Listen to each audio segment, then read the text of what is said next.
What's up, guys? OG viewers know that I make my best educational videos in the middle of the night when I'm supposed to be sleeping. So here is an educational video for you guys. And for those who don't know me, I am a decade-long challenger ADC main content creator, but I am on a bit of a fraudulent season. I am hard stuck GM. But hopefully you guys can still learn something from this video, and just know that this video is just my opinion. It does not necessarily mean this is completely objective, but this is just how I view the game. So, without further ado, I think that currently there are 3 ways to win on ADC, as the title suggests. Now, I have my Spark notes here. If you want to read this, you can. But the 3 main ways to win on ADC are: number 1, lane gap into jungle mid gap. So let me explain. Most of you guys feel that when you play ADC, you feel like you have no agency in the game. Enemy jungle top mid one-shot you when they're 0 and 5. There's literally nothing you can do sometimes. Enemy jungle ganks you, you lose the game. It's pretty BG. It just feels like whoever has the better team wins. Okay, that's how many of you guys probably feel playing ADC. And you're not entirely wrong. Okay, so why do I say you're not entirely wrong? Well, it's true. Enemy jungle that gets ahead, they're gonna run the game. Your jungle that gets ahead, they're gonna run the game. So what do we do about it? Your job to win the game, for about, I would say 75% of our wins are gonna come from this, is winning lane and translating that lead into a jungle gap or mid gap. Okay, I repeat, you win lane so that you can help your team win, not so that you can get yourself ahead. Getting yourself ahead literally doesn't do anything, because a 6-0 ADC dies to a 0-0 millionaire or whatever the fuck. Okay, like you guys know. You guys all know, oh, I won my lane and I got shit on. Yeah, of course, okay? Like, you need to win lane so that your jungle becomes a beast, and or you're stacking dragons so you can still win con. Okay, my spec notes here. What else is this? Oh, yeah. If you reverse this idea, for example, you died to the enemy jungle, you ought to lose the game. Minus 20 OP right there. Okay, you died to the jungle for free. FF, that's your fault. So what does it look like to help your jungle and mid? For example, you are shitting on them 2v2 and then you dive. That's a classic. Your jungle dives, gets 2 kills, game over. Okay, that's a classic.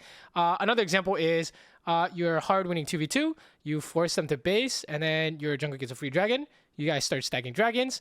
Another common example is you're hard winning bot 2v2, your support pike roams mid, gets mid killed, you know, like, game's over. Okay, so 75% of your wins should be aiming for this, is a lane diff, or you should be trying to prevent lane diff. You really do not want them to win the game through bot. Like, if your jungle comes bot and dies, or you give enemy jungle kills, or you give a mid laner who's roaming kills, is very, very, very bad. You deserve to lose. Okay, so keep that in mind. If you learn anything from this video, that is the most important concept. Okay, the second way to win as ADC is through mid game fist fighting. And let me explain before I go any further. These 3 ways to win, they are not mutually exclusive. They're actually all related to each other. Okay? Just because you are doing number 1 does not mean you can't do mid-game fist fighting or playing for a 3-item spike. We'll get to that later. Okay? So the second way to win on ADC is to play a champion that can fist fight mid-game. If something goes wrong, or even if things are going well, you spike in the mid-game, and then you can PvP almost on even terms with the enemy team, enemy top jungle mid. Okay, for example, you're playing Quirky, and even if you've died a few times in lane, you can still do a lot of damage. Same thing if you're playing Kog'Maw, same thing if you're playing Kalista, so on and so forth. All the mid-game spike champions fall under this category. Okay, basically this works because you do a lot of damage before you die, so you're useful. You can easily use sums to bait enemy topside and then kill them with your team. And by fist fighting, being able to PvP mid-game effectively, you can get your item spikes and soul win con this way. This is probably the most mechanical way to win the game. Fist fighting mid-game, you just hands diff them. Okay, you don't have a decisive lead in laning phase by helping your team, but also enemy team also doesn't have a decisive lead, you can win the game like this. Okay, I think this is probably the second, probably something you should always aim for, actually. In my opinion, you should always aim for number 2, because you can lane gap with these mid-game champs and then mid-game fist fight. Okay, the last way to win on ADC is the way is what I do, and I think this is the least likely way you can carry your team as ADC, and it's playing for the 3-item spike. And obviously, I'm known as a Caitlyn main, Caitlyn one trick, and we basically play for the 3-item spike with Ghostblade, Collected LDR, and Symbiotic Souls. We try and get there as fast as possible, as safe as possible. Sometimes when you play, Caitlyn or any 3-item spike champion, you can lane gap and then win the game that way. Falls under the 75% of the games that you win. The rest of the games, your team is losing, but you haven't caused any disasters. We can stall out long enough because maybe you scammed the dragon here or there, or you played perfectly and you have like infinite econ, and then you can get to your 3 items where then you can start fist fighting. Okay, you've scaled enough that you can start fighting and winning fights. Number 3 way to win as ADC usually happens when you do number 1, you get your mid jungle fed, and they start throwing. Like they do. So obviously, what do I do if my team starts throwing? Okay, you need to be playing for your 3-item spike the entire game so that when they start throwing, you can still carry. And then this also happens when you guys have more dragons, so they can't soul win con. So in your head, you can just say, oh, they need 3 more dragons to win. That's 15 minutes of scaling, right? And then you can also go for this. You can always go for like the mid-game outplay through your sums. If you have flash and barrier, they try and dive you. You flash and barrier successfully, get them killed. Another few minutes of scaling right there, okay? So this strategy is not very consistent, in my opinion. You should not really be playing for this because, you're unlikely to get the 3 items. If you're playing just for 3 items, you're unlikely to be able to impact the game unless you do number 1, which is lane gap, which you should already be doing, right? So yeah, anyways, now that I've explained what these 3 ways to win on ADC are, let me show you some examples. Okay, the first example I have for you is going to be this quirky game where, remember, the first way to win is going to be 75% of your wins is get your jungle mid-fed, okay? So we're going to open this clip. We're going to mute this because they're probably saying shit and there's like pinging and stuff. Maybe we could do a little bit of sound, but yeah, I'm like talking or something. Anyways, basically it's very simple. Get the enemy bot lane killed and make sure your jungle gets the kill. Okay, it's very important that your jungle gets a kill. Oh, and I died to Jinx here. It's important to note that obviously dying to the enemy bot lane is not ideal, but what's important is that you didn't die to the jungle, okay? Dying 2v2 is not that bad. It's only bad when the enemy bot lane starts impacting the map. Like, for example, they start killing your jungle or your mid or something, okay? So, obviously, we got Hecarim, a kill. Very good. And then in this example, I think they kind of bait themselves into taking a insane trade trying to kill me. But what their mistake is that they are stuck trying to crash the wave on right in front of our tower when our jungle is here. So they're like super low. So unless their jungle is literally right behind them, they're just dead to a gank. Okay. And so that's it. That's the game. That's the first example I have for you guys. This is going to be 75% of your games. I'm not even joking. I'm not capping, bro. Like this Hecarim has 2 kills now. And like you guys all know what happens when your jungle it gets fed or when the enemy jungle gets fed. Okay, like this is the next thing that happens. I'm fucking 1-7. I'm dying. Let's fast forward a bit. Hecarim is going crazy with it in the mid lane here. Sorry, I skipped forward a little bit too much. Dude, look at this. Hecarim starts going crazy, bro. Like, I know you guys have all seen this before. I don't have to show you many examples of this. But what I'm trying to show you is that you can manufacture this. Okay, that is how you do bot gap nowadays, is you manufacture team gap. It's not get 10 kills, get yourself ahead and start 1v9. No, that's not realistic. Okay, you cannot even 1v1 the fucking top laner. Like you actually cannot. You use 6 kills, they have 0 and 5, you will die sometimes. It's insane, okay? So we need to adapt. We need to find a way to help our team get ahead. This is 70%, 75% of what I perceive to be the games. You must help your jungle at all costs. Also your mid laner. I'll show you the mid laner example in the next game. And then here, here we're playing Corki. Remember, number 2 is we can fist fight mid game. We're playing a mid game champion. So here, enemy king is dead, so we're forcing a fight. And you'll notice that I can still be useful despite being 1 in 7. Okay, this is the mid game fist fighting. Can your champion still be useful if they're not ahead as ADC? Very important. Okay, that's why, you know, in my opinion, you should just pick Corki almost every game. But we'll get to like champion picks later. And then after that, now that our jungle is giga far ahead, it's not that you do nothing. It's that you should be trying to make money and be useful in fights as, you know, the game is progressing. So we'll get to a point where I have 2 items. I'm not even strong. I'm 3 and 8, but I can still follow up on good plays, like one-shotting Pantheon somehow, and then rocket his Jinx. Like somehow I'm doing stuff.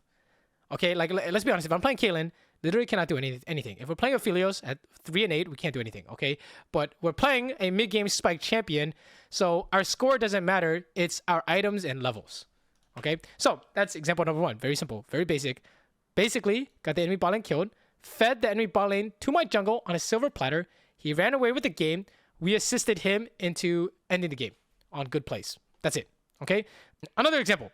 Here's a Saber game. This game's even faster, right? First, this is an example of when it's okay to die bot. Okay. Later there's gonna be an example of where we're dying 2v2 bot and we still win the game. In this example, we actually died to a jungle gank. But it can be okay sometimes. Now, you might be asking, okay, Saber, you literally just said dying to the enemy jungle is literally minus 1 MP. Okay, so first, who gets the kill is very important. The AD got the kill. We don't care. Unless the enemy bot lane is going to start running you over and killing your jungle mid. If they do, you lose the game, by the way. Okay, just want to point that out.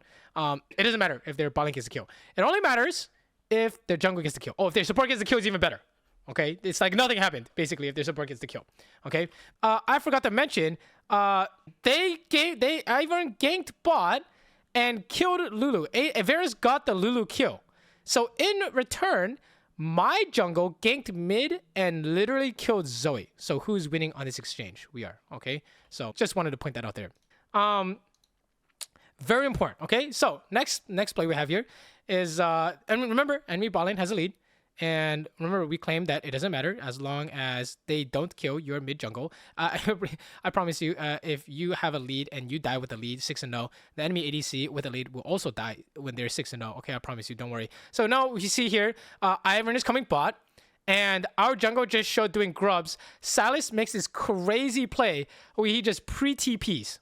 Okay, he's just pre-TPing here, knowing that we're going to get ganked. And if we turn on voice comms, I say, Ivern's coming, but let's bait for Sylas. Here, let's listen to this.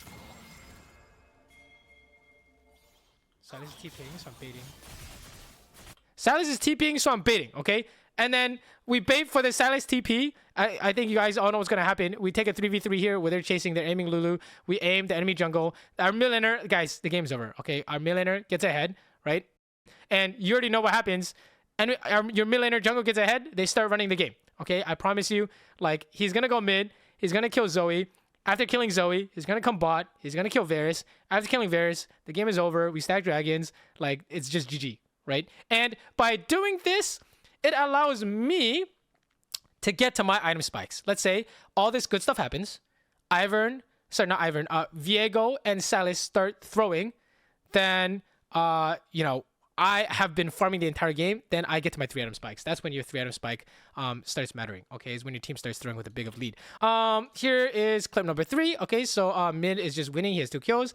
And then obviously they're just running over the game through mid lane. So they literally kill Zoe.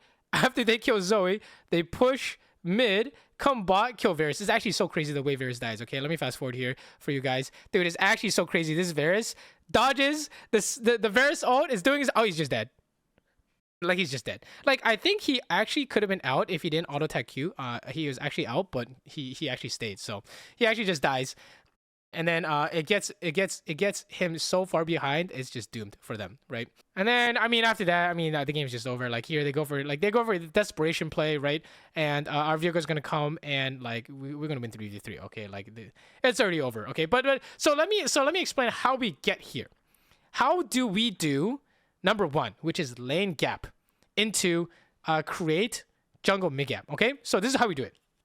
One, you need to know your matchup so that you can win 2v2. So for example, you need to know what Varus, Leona, what do they want to do? You look at the enemy support and you say what are their strengths. Leona wants to all in.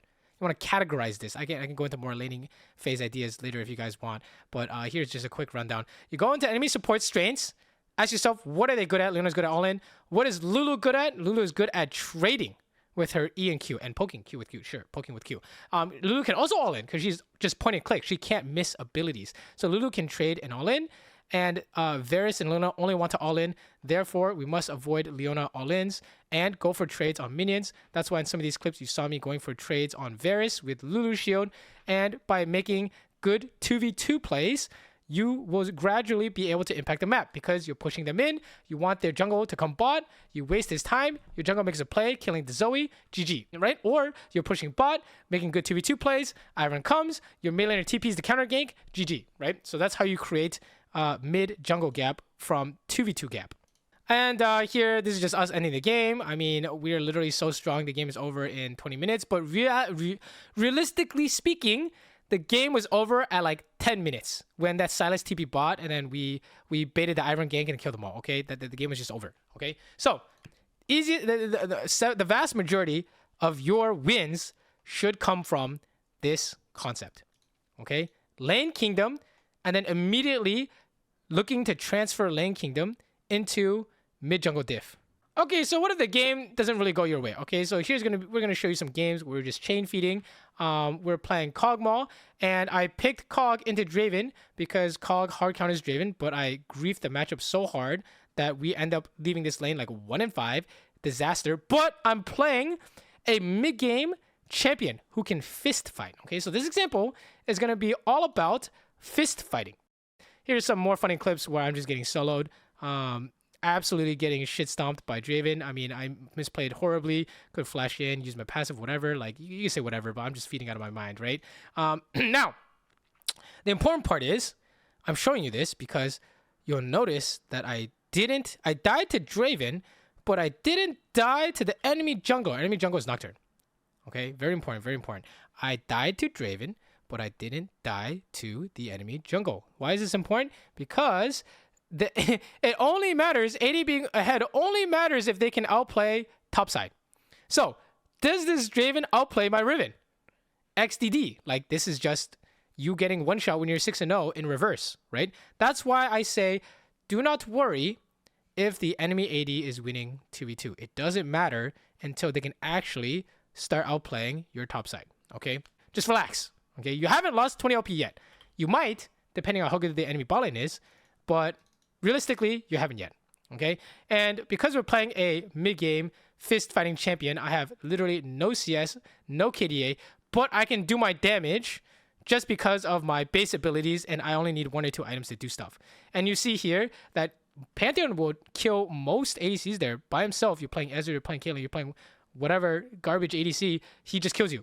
But because we're playing Kog'Maw, we're playing Kog'Maw-like, could be Quickie, could be Varus with Rage Blade, whatever, we can actually do damage. More examples of us in the mid game. Fist fighting mid game also includes using sums to outplay enemy engage. Here you can see me baiting a Nocturne engage and running towards my team. And I also do damage to this guy, right? You can see me 5 autos, he's dead. And I can just stand my ground and fight this Pantheon because I have Ninja Tabbies plus all-in damage. And then enemy ADC does the classic try to follow up on a bad play. He ends up dying. We end up assisting, I end up dying, but who cares because I'm playing a mid-game champion. This is the power of playing a champion that can fist fight mid-game. If you are looking for a shortcut to climbing on ADC, it's this, okay? Play a mid-game spike champion that can win lane, okay? These are some more clips of us like being useful, but like I'm sure you guys get the point. Like blah blah blah. I'm feeding out of my mind, but I'm still able to do damage, right? That's basically the point of these clips. Here we can watch a few more, but you'll notice that the whole point of this fist fighting mid game is to eventually scale.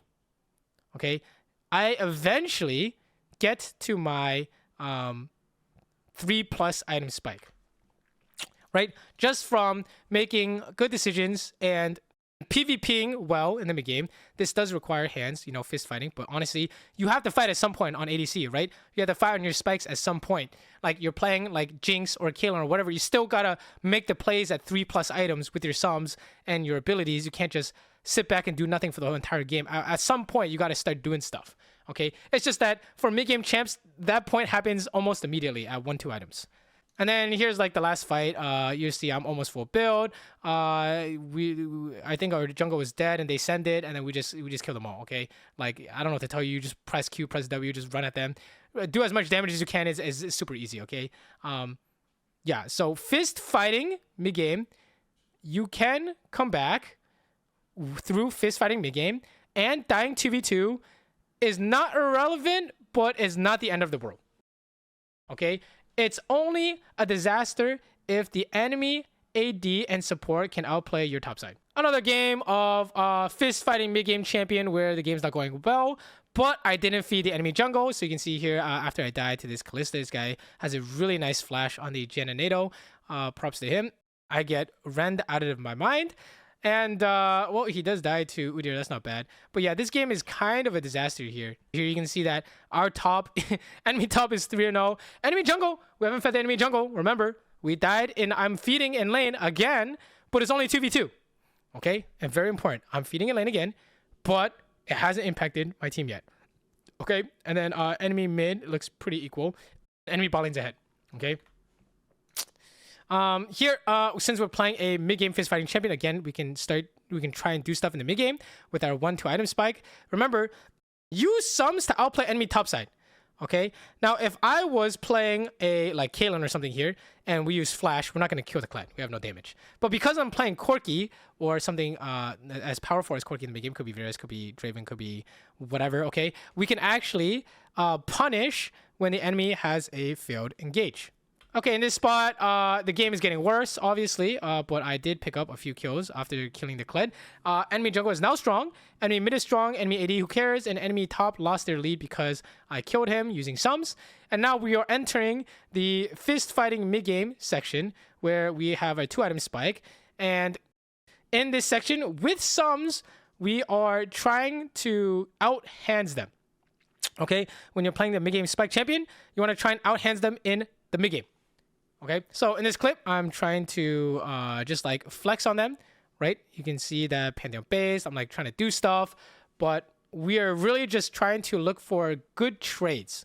Okay, generally speaking, you're just looking to trade. You're trying to do damage while taking little damage, basically, right? That's what you're looking for. So here, I did a fat crit on the Kalista. That's exactly what we're looking for. We just keep doing that. I'm pretty sure Pantheon's about to engage, and we bait it with the W, right? Like if you have counterplay, use it. Right, I'm just gonna W. Okay, GG. That's the fight. Game over.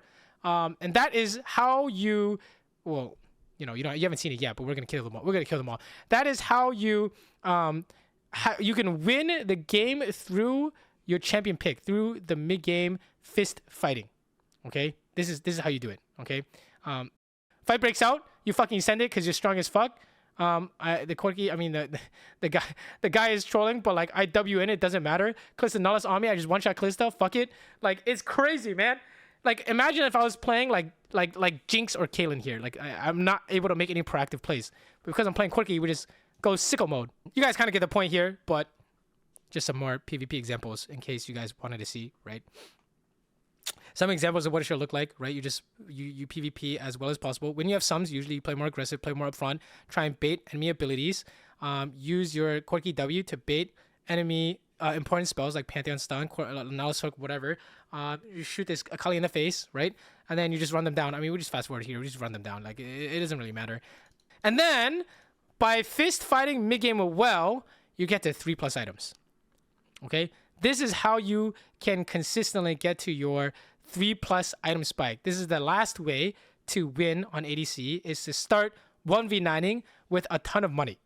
Okay, but you can only get here. Remember, you can only get here if you lane gap into team gap, or you play a mid-game fist fighting champion and you mid-game fist fight well, or you are playing for 3 item spike and you basically play flawless and then get the 3 items. Okay, this is just us ending the game. I mean, you can see how much damage I do. This is us having scaled to the moon because we fist fought well in the mid game, so therefore we get to play the late game. I'm just Wing in and just like doing a million damage to everyone. I think you guys saw this on YouTube. If you guys want to watch it for the game, it was one of the yesterday or the day before's video, whatever. Okay, so that's how the second way to win on ADC: pick a mid game spike champion, fight mid game well, use summons to bait enemy topside. Do not have all of these win conditions. You cannot feed enemy jungle in lane. Okay, just so you remember, I did not feed enemy jungle. I'm feeding the enemy AD. Okay, I'm losing to enemy AD in lane. Okay, last but not least is the third way to carry, and it's just straight up going for the 3 item spike. Not recommended. This will happen 20% of your games. Remember, you can only reliably get here if you're doing number 1 or number 2. Lane gap, and then your team starts feeding, but you're still playing well, so you can get to your 3 items. Or you're playing a mid-game champion, and you're playing the mid-game well, you can get to your 3+ items. Playing for your 3 items from the beginning of the game is pretty troll, okay? I know that this is what we do. This is why I tell you. This is how I this is how I win games, and how I show you guys to win games. It's pretty fucking troll, okay? You need to be able to win your lane if you want to do this. But yeah, this is basically what happens. It's just we had perfect CS 1-0-1, cause no disasters in that laning phase, just consistently making sure nothing happens bot lane except minor good things, and you do your best in the mid game to just keep scaling. The difference between playing something like this and playing like Corki and Kog'Maw is that the latter two, Corki, Kog'Maw, whatever, can run at the enemy team, guarantee their damage. They have all in damage because they can just point and click guarantee. But when you play something like this, a 3 item spike champion, it's usually you have conditional damage, like in my Q or in my net or my trap or something, that like our damage is not guaranteed. So it's hard for us to fist fight because we cannot reliably do our damage. We have to wait for some kind of condition. Like for example, enemy, like they get CC'd or step on a trap or something like that. Okay. And you're just basically like waiting. You're just waiting around trying to like make money and stall the game until you get to your 3 items. Like here, we can only do damage because like Kha'Zix steps on this trap. But if he didn't step on the trap, I'll have to figure out how to hit like a net or like a flash headshot or something, right? Now, when you get to your the benefits of getting to your items is it's easier to do your damage than those like Corki, Kog'Maw mid game champions because you probably often just one shot them. Like here. Flash, headshot, insta kill. I mean, you guys, if you're on this channel, you've seen this a million times, but get the 3 items for 4+ items, we start looking for headshot plays and just one-shot them, right? It's funny because if you're just playing Corki, you could just do this like 15 minutes in the game, but we like to suffer, so we do this at 30 minutes in the game, right? And then you eventually scale to the late game. This is kind of like the perfectionist style where you make no mistakes to get to this point so that you can have fun. I think you could probably do the same and be more effective playing a mid-game champion. It just won't be as outrageous like that when you get to like 5 items. But hey, I mean, you're probably having more fun doing that. But anyways, these are, in my opinion, the 3 ways ADC can carry in today's League of Legends. I am curious to hear what you guys think. Do you guys agree, disagree? Like, what is your experiences with playing ADC in general? If you guys think there are more ways to win on ADC, I would love to know because I'm trying to climb to Challenger. I still haven't hit Challenger. It's like about to be May. It's kind of insane. We're like halfway through April. So a little bit embarrassing, but hopefully you guys still respect me a little bit. But yeah, hopefully you guys enjoyed the video. Let me know what you guys think. Come say hi to the stream if you want to support the channel. There's memberships, there's Patreon. Please give me your money so I can eat in this economy. And I hope to see you guys next time. Okay, good night.